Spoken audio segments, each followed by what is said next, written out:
కృష్ణా నది బుడమేరు వరదల వల్ల ఈ చుట్టుపక్కల ఉన్న 4 జిల్లాల్లో రైతాంగం ప్రత్యేకించి కౌలు రైతులు బాగా తీవ్రంగా నష్టపోయారు.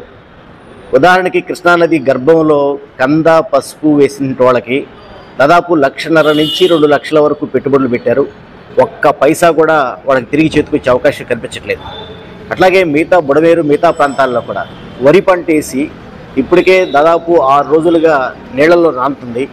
కాబట్టి అది మళ్ళీ తిరిగి రైతులకు కూడిపెట్టే అవకాశం లేదు. కాబట్టి వరి కూడా తీవ్రంగా ఇప్పటికే 35,000 40,000 రూపాయలు పెట్టుబడి పెట్టినారు. అట్లాగే కౌలు రైతులైతే ఈ పెట్టుబడులకు తోడు రేపు అదనంగా కౌలు కూడా చెల్లించాల్సిన అవసరం ఉంటుంది.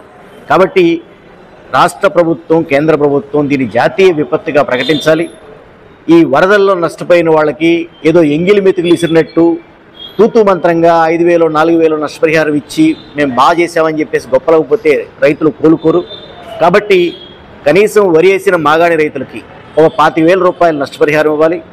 అట్లాగే కంద పసుపు లాంటి వాణిజ్య పంటలు వేసిన రైతాంగానికి 60,000 నుంచి 1,00,000 రూపాయలు కూడా ఇవ్వాల్సిన అవసరం ఉంది. ఆ పద్ధతుల్లో రైతాంగాన్ని ఆదుకోవడానికి ప్రయత్నం చేయాలి.